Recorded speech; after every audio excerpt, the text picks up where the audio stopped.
E aí galera, tudo bem com vocês? Vamos aí para mais um giro de notícias sobre o Cruzeiro, com questões importantes que têm movimentado o ambiente do nosso clube. Meu nome é Emerson Araújo, esse é o canal 6x1 e desde o início eu peço para você deixar o like no vídeo, se inscrever no canal caso ainda não seja inscrito e usar os comentários para eu deixar a sua opinião sobre cada um dos assuntos. Esse vídeo é feito com patrocínio do OneFootball, que é um aplicativo muito completo, tem tudo sobre futebol e nessa temporada está trazendo uma novidade com relação ao Campeonato Brasileiro. Os melhores momentos de todos os jogos, tanto da Série A quanto da Série B, logo após o apito final. Para você ver e rever quantas vezes quiser os melhores lances de todas as partidas em alta definição. O OneFootball é um aplicativo totalmente gratuito, está disponível tanto para Android quanto para iOS e o link para você baixá-lo está aqui na descrição do vídeo. O Cruzeiro fecha hoje a preparação para o duelo de amanhã, sexta-feira, 9h30 da noite, jogo contra o Vila Nova de Goiás, lá no Mineirão. Na verdade, o Cruzeiro meio que começa e já termina a preparação, né? Porque jogou na terça, ontem foi mais um regenerativo, hoje o time treina de fato e amanhã já joga de novo. Os ingressos já estão sendo vendidos para o jogo, então todo mundo que tiver algum interesse, né, faz um esforço para comparecer nesse jogo do Cruzeiro. O horário é meio ruim, 9h30 da noite, mas é sexta-feira, né, um sextou diferente aí, e o Cruzeiro tá merecendo o Mineirão lotado, né? O time tá jogando muito bem, tá na liderança, vamos dar esse respaldo pro clube, até porque a rodada que já tava boa ficou maravilhosa. Isso porque após os jogos da quarta-feira, o Vasco perdeu pro Novo Horizontino, o Criciúma empatou com o Náutico e o Tombense empatou com o CRB. Com isso, nós temos 4 pontos acima do vice-líder, 13 pontos acima do primeiro time fora do G4 e um jogo a menos que toda essa galera, que vai ser realizado na semana que vem contra o Ituano. E nessa rodada de fim de semana teremos confrontos diretos do Vasco contra o Sport e do Bahia contra o Grêmio. Se a gente pudesse desenhar uma rodada perfeita, seria essa, né? Os 4 adversários mais próximos da gente vão estar se engalfinhando, obrigatoriamente pelo menos 2 vão ter que perder pontos e o Cruzeiro enfrenta em casa o lanterna da competição. Isso não significa que vai ser um jogo fácil e a gente vai ter que suar muito para ganhar do Vila Nova. Até porque o campeonato está muito embolado nessa parte de baixo da tabela. Então o Vila hoje é o lanterna da competição, mas se ganhar 2 partidas está no meio de tabela. É só a gente olhar o que aconteceu recentemente com o Novo Horizontino, né? Inclusive com o Rafael Guanais como técnico, ele que era auxiliar aqui do Cruzeiro na comissão fixa do Pessolano. Comissão fixa do clube que trabalhava com o Pessolano, né? Para ficar melhor explicado a última frase aí. Mas com relação ao Vila Nova, tem alguns velhos conhecidos, né? Candidatos à lei do ex, o goleiro Georgimi, que foi formado aqui na base do Cruzeiro, o zagueiro Rafael Donato, que costuma ser um cara perigoso nas duas áreas, né? Ele comete algumas falhas defensivas, mas também é muito bom na bola aérea, inclusive faz muitos gols. Até na passagem pelo Cruzeiro, né? A estreia dele é épica, ele faz 2 gols a favor, mas falha também, acho que em 2 gols do São Paulo. E eles têm por lá também o Meia Wagner, que foi camisa 10 do Cruzeiro por alguns anos, teve relativo destaque,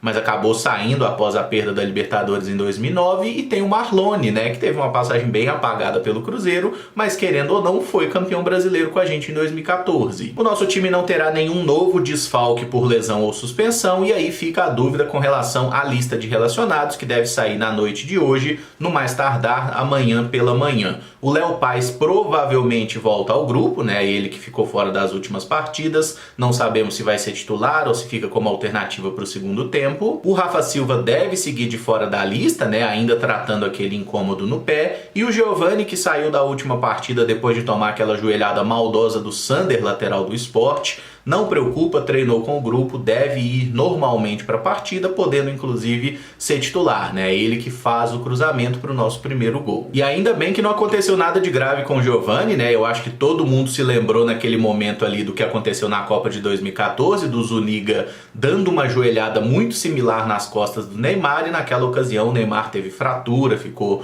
um bom tempo sem jogar e tudo mais. Que bom que não aconteceu nada de grave com o Giovani, estará à disposição e tomara que ele consiga jogar bem outras vezes, né? E superar aquele episódio lá do Maracanã da expulsão contra o Fluminense. E falando um pouquinho ainda do último jogo contra o Sport, eu acho que vale a pena a gente comentar um pouco sobre a atuação do Zé Ivaldo, porque eu me esqueci de falar sobre isso no vídeo de ontem, era algo que eu pretendia fazer, mas realmente só lembrei depois do vídeo já publicado, e eu vi muita gente pegando no pé do Zé Ivaldo por alguns erros que de fato ele cometeu naquela saída para o jogo, né? Alguns erros de passe que geraram inclusive uma chance de gol para o Sport no segundo tempo, que o Rafael Cabral fez boa defesa. E eu vi muita gente falando, mas o Zé Rivaldo é zagueiro, por que ele fica saindo com a bola achando que é atacante, que é ponta direita, sai driblando todo mundo? Não sei qual era o desejo de infância da carreira do Zé Rivaldo, mas olhando para o que ele faz no jogo, a gente tem que entender uma coisa: o Zé Rivaldo não dá essas arrancadas pro ataque e não tenta abrir espaços porque dá na telha dele, gente. Isso é uma movimentação treinada, tanto do Zé Rivaldo pela direita quanto do Eduardo Brock pela esquerda. Só que o Zé Rivaldo realmente faz mais vezes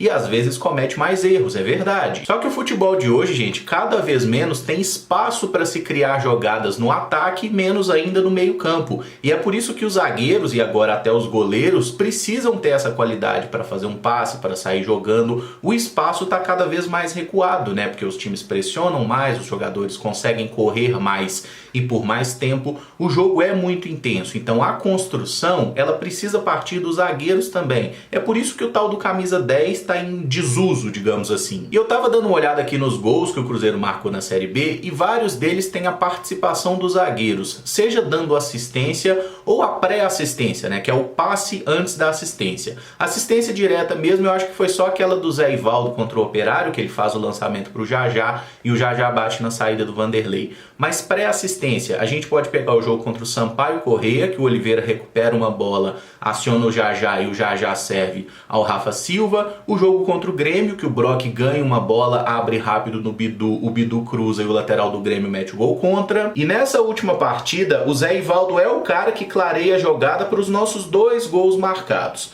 No primeiro ele recebe do Oliveira, passa por 2 adversários com uma finta de corpo e abre bem a bola no Giovani pela direita, que faz o cruzamento e daí sai o gol contra do Sabino. E no segundo é ele que ganha a bola no meio de campo, toca rápido entre 2 oponentes para o Edu, o nosso centroavante acelera a jogada, abre na esquerda para o Daniel, que bate, a bola desvia e daí sai o nosso gol da vitória. E é claro que no momento que o Zé Rivaldo subir para o ataque, perder a bola e a gente for castigado com isso, tomando um gol, ele vai ser criticado, como foi, por exemplo, na partida contra o Vasco, né? Um erro dele lá no ataque gera todo o gol, mas aí a gente tem que lembrar dos outros companheiros. Esse não é um movimento aleatório, não é uma coisa que dá na telha dele sair jogando, isso é treinado. Então no momento que o cara perde a bola, os outros jogadores têm que estar atentos para fazer a cobertura. E ainda que a principal função de um zagueiro seja defender, o zagueiro de hoje ele não pode ser um mero rebatedor, né? Ele precisa de muito mais que isso, precisa ter alguma qualidade com a bola,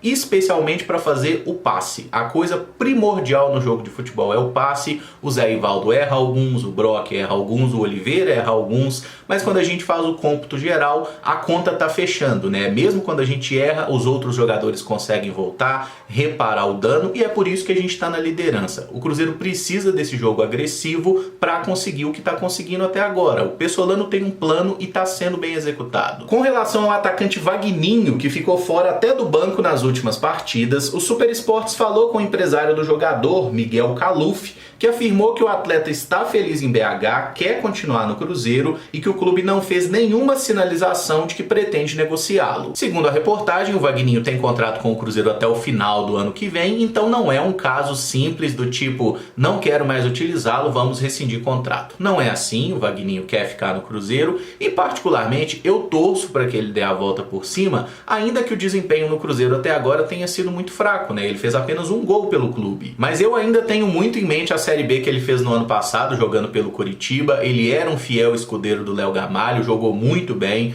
meteu 8 gols na competição, e eu ainda acho que ele pode sim ser útil para o Cruzeiro. Teve partidas recentes, inclusive as últimas 2 chances que ele teve no time, foi jogando na ala direita, em que ele não fez grandes partidas, mas também não comprometeu. Acho sim que o Vagninho é um jogador útil, não sei se ele está com algum problema físico, se está precisando treinar um pouco mais para convencer o Pessolano, mas hoje parece que a tendência é que esse jogador siga no clube pelo menos até o final da temporada, a menos que apareça alguma proposta boa para todo mundo nesse momento, né? Aí ele pode ser negociado. Se fica essa dúvida se Vagninho pode sair, o Samuel Venâncio trouxe a informação nessa quinta-feira do interesse do Cruzeiro na contratação do atacante Bruno Rodrigues, de 25 anos. Ele disputou a última temporada europeia pelo Famalicão de Portugal, onde jogou 40 partidas, fez 8 gols e deu 4 assistências. É aquele Bruno Rodrigues que fez uma Série B muito boa em 2020 pela Ponte Preta, no início de 2021 foi para o São Paulo, teve pouquíssimas chances por lá, acabou indo para o Famalicão, né? Ele é um jogador que pertence ao Tombense.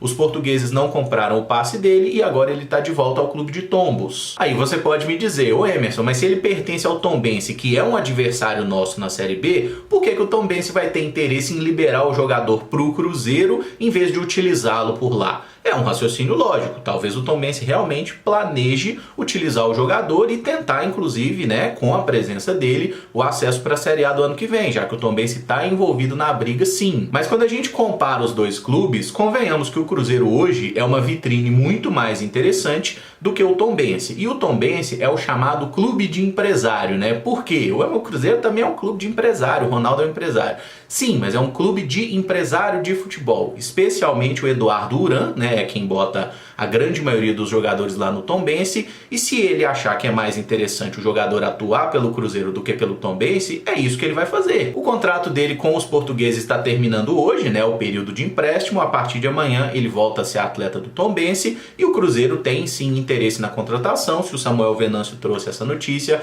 é porque de fato existe um interesse real por parte do Cruzeiro. Se vai acontecer alguma coisa ou não, não dá para cravar, até porque é possível que clubes da Série A, talvez outros clubes da Europa também mostrem interesse nele, e dinheiro é uma coisa que a gente sabe que o Cruzeiro não tem. Mas é um jogador que o Cruzeiro monitora há muito tempo, né? Um atacante de lado que atua preferencialmente pelo lado esquerdo, puxando para dentro para buscar o passe ou a finalização, e acho que se for possível ele vir para a Toca da Raposa, vai nos ajudar demais nessa temporada. Tá? Assim, o cenário dos sonhos seria o Tombense concordar com um empréstimo com opção de compra, né? Empréstimo até o final do ano, se ele for bem, podendo ficar no ano que vem para a Série A. Mas vamos aguardar as próximas semanas o que vai desenrolar disso aí. Uma especulação que surgiu nas últimas horas foi a respeito de uma suposta venda do lateral esquerdo Matheus Pereira, que atualmente está jogando emprestado no Guarani, para o Boa Vista de Portugal. O site torcedores.com informa que a negociação foi fechada por 3 milhões de euros. E aí eu gostaria de lembrar que esse site torcedores.com não tem nenhuma credibilidade, tá? E nenhum outro setorista do clube falou dessa proposta.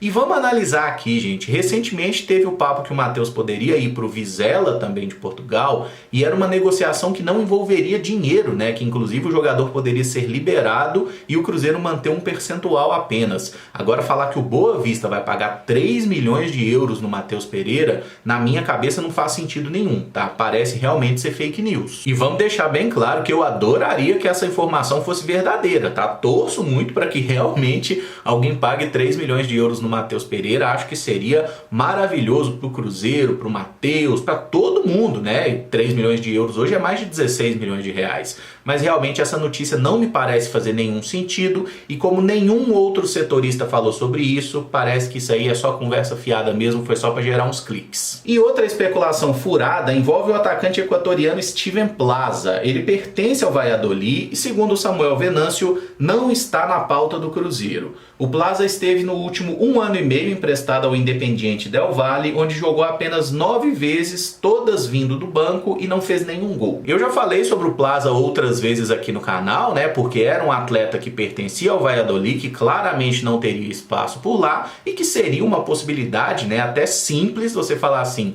bom, o jogador está encostado aqui no clube do Ronaldo, manda para o outro clube do Ronaldo, até porque a gente está precisando um pouco mais de atacante. Mas o Steven Plaza claramente não é o nome, né? Ele não conseguiu vingar na Europa, voltou para o Independiente Del Valle, que é o clube que o projetou, e também não conseguiu jogar com regularidade, especialmente por alguns problemas físicos. Então, se a gente for puxar um tiquinho pela memória, o último grande momento da carreira do Steven Plaza foi lá em 2018, né? Antes dele ser comprado, inclusive, pelo Real Valladolid. tá? Não é o tipo de jogador que parece que chegaria no Cruzeiro para ajudar, seria realmente uma aposta e com alguns problemas físicos. E convenhamos que a gente precisa hoje de jogadores que possam entregar um pouco mais efetivamente, né? Um cara que não faz gol há praticamente 2, 3 anos, não dá, velho. O atacante tem que meter gol. E eu encerro esse vídeo por aqui. Se você gostou, eu peço que deixe o like, se inscreva no canal caso ainda não seja inscrito e use os comentários para opinar sobre cada um dos assuntos. Muito obrigado por acompanhar, um abraço e até o próximo vídeo.